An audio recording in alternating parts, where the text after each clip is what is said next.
Halo teman-temanku semuanya, apa kabar teman-teman? Semoga sehat-sehat hari ini ya.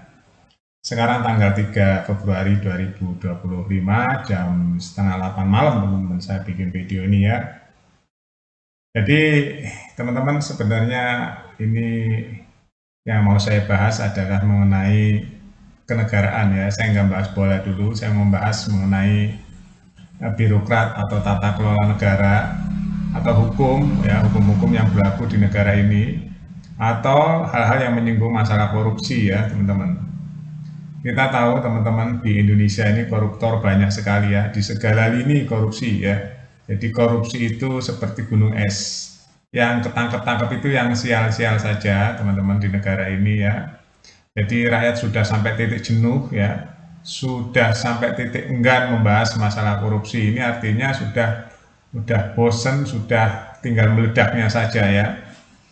Saya mau bahas mengenai undang-undang perampasan aset yang molor ya, belum selesai-selesai atau belum disahkan, atau mungkin belum digodok di DPR ya teman-teman. Kalau info terakhir yang saya dengar itu di zaman Presiden Jokowi katanya sudah disodorkan ke DPR ya oleh pemerintahan. Jadi teman-teman yang belum tahu ya, membuat undang-undang itu ada dua pihak ya teman-teman, dari eksekutif dan legislatif ya. Ya, dari pemerintah dan dari DPR teman-teman. Nah, nanti di situ bikin draft dulu ya biasanya. Nah, setelah itu diundangkan ya menjadi undang-undang. Saya menyoroti tentang keseriusan pemerintah dan DPR ya teman-teman. Ini harus dipercepat kalau Indonesia ingin mengurangi korupsi ya.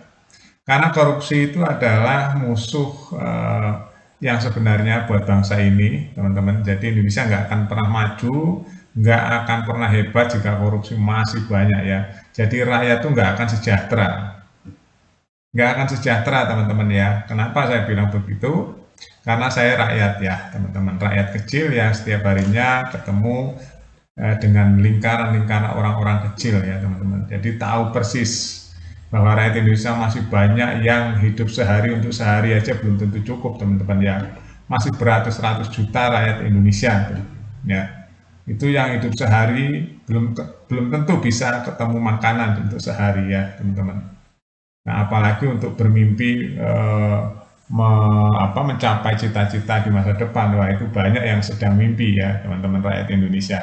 Karena ya itu tadi kesusahan ya, apalagi hari ini banyak sekali pengangguran teman-teman, PHK ya.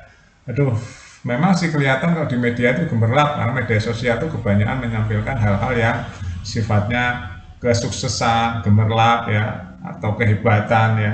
Padahal di sisi lain teman-teman masih banyak orang yang setiap hari berpikir makan apa hari ini ya, belum ada yang akan dimakan, masih banyak sekali di perkotaan apalagi ya, banyak sekali teman-teman. Kalau teman-teman telusuri ya, banyak sekali orang hidup yang makanya kekerasan hari ini banyak sekali ya teman-teman. Di mana-mana kalau teman baca berita kekerasan di mana-mana. Jadi nyawa di Indonesia sudah nggak ada artinya lagi hari ini.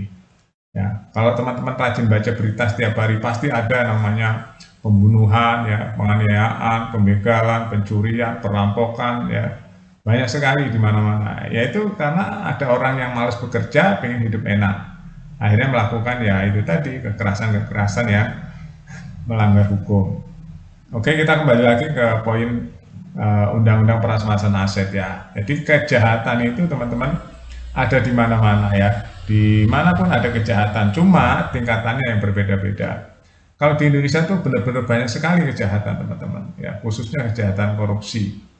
Kita bisa lihatlah secara kasat mata ya, kalau kita orang udah pengalaman di dunia kehidupan ini teman-teman, kita bisa melihat ya, secara kasat mata ya gaya hidup orang korupsi sama enggak itu bisa kelihatan. Ya, koruptor sama enggak itu bisa kelihatan teman-teman ya dari gaya hidupnya. Ya, kok bisa? Ya karena udah pengalaman itulah teman-teman ya. Makanya pengalaman itu penting. Kenapa saya bilang begini ya? Karena saya udah pengalaman banyak teman-teman ya menyaksikan para koruptor-koruptor di belakang layar yang sebenarnya seperti gunung es di negeri ini teman-teman ya. Kalaupun sekarang banyak KPK nangkep koruptor ya, OTT, kejaksaan itu ya yang kakap-kakapnya gede-gede itu pun yang sial ya teman-teman, yang sial aja. Padahal di balik korupsi ya jenis-jenis korupsi yang banyak banget, jenis korupsi itu banyak teman-teman ya, banyak sekali di segala lini ya.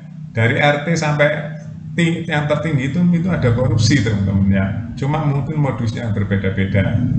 Ada korupsi di tambang yang modusnya seperti yang Harvey Muiz itu ya, tambang itu baru di tambang timah ya, belum di tambang batu bara, tambang nikel, perizinan. Wah itu sebenarnya kalau ditelusuri teman, banyak peluang-peluang yang terjadi korupsi di sana.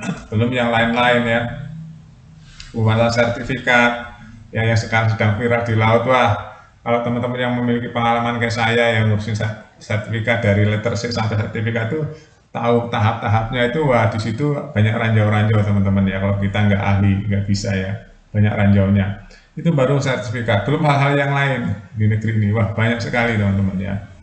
Nah, jadi pentingnya ya undang-undang perampasan aset ini supaya pencegahan ya, supaya pencegahan orang atau pejabat atau pengusaha atau apapun dah yang memiliki peluang untuk korupsi itu dia mikir. Kenapa? Nanti kalau ketahuan ya diusut, ya diusut nanti akan ada namanya full the money ya, itu udah ketahuan semua ya, udah ketahuan bahwa dia terbukti ya, udah inkrah, baru asetnya itu nanti akan ditrace dan akan disita oleh negara ya, dirampas lah. Makanya butuh undang-undang perampasan aset ya.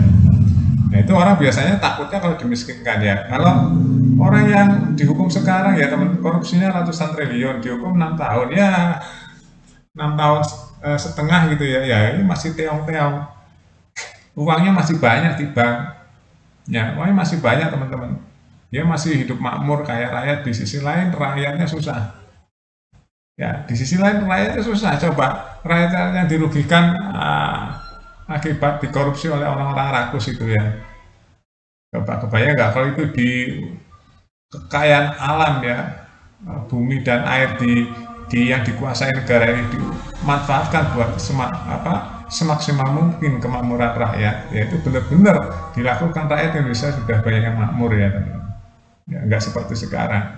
Sekarang itu kemiskinan yang terkamuflase banyak sekali, iya banyak sekali.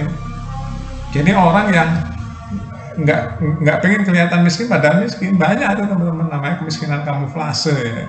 Di masyarakat banyak itu teman-teman, karena saya tiap hari berkumpul dengan masyarakat ya, dan saya mengamati betul kehidupan masyarakat itu seperti apa. Jadi saya berharap ya, sebagai bukti bahwa penyelenggara negara ya, eksekutif dan wakil rakyat itu bersih, harus cepat itu ya, undang-undang perampasan aset cepat-cepat disahkan ya, itu berlaku. Nah nanti jadi koruptor yang ketangkap harus dikenakan pasal-pasal yang ada di undang-undang perampasan aset itu teman-teman ya. Jadi ada nanti kriterianya ya, apa-apa saja yang harus dirampas harus didetilkan di undang-undang perampasan aset itu, supaya itu salah satu pencegahan. Kalau nggak ada itu ya masih seperti itu juga, korupsi ratusan triliun dihukum 6 tahun ya. Aduh, itu kan nggak adil ya. Negara ini milik siapa kalau gitu? Negara ini kan milik rakyat, seluruh rakyat Indonesia. Kalau hukum nggak berlaku buat orang-orang yang berduit ya, orang-orang berpangkat, ya gimana keadilan? Ya nggak adil. Nah nanti rakyat kalau sudah merasakan ketidakadilan yang luar biasa, pasti rakyat itu akan menagih haknya ya, menagih haknya ya, dengan cara kayak 98 itu teman-teman, menagih haknya ya. Jadi rakyat kalau menagih haknya pada koruptor, pakai hukum apa nanti kalau nggak ada undang-undang perampasan aset ya? Apalagi ujung tombaknya di hakim, dengan hakim juga banyak koruptornya di hakim. Hakim itu emang murni, wah hakim lebih sadis teman-teman. Hakim yang katanya wakil Tuhan malah banyak yang ditangkapi, korupsi uangnya triliunan. Gimana ceritanya itu? Petingginya aja uangnya triliunan ya. Coba bayang nggak gimana rakyat suruh percaya ya. Jadi rakyat udah krisis kepercayaan nih. Jadi pemerintah harus sadar ya, dan DPR. Undang-undang perampasan aset itu urgent hari ini ya, harus segera disahkan. Oke, itu aja teman-teman ya, terima kasih. Mudah-mudahan mereka hatinya terketuk ya dengan amanah rakyat ya. Sampai jumpa.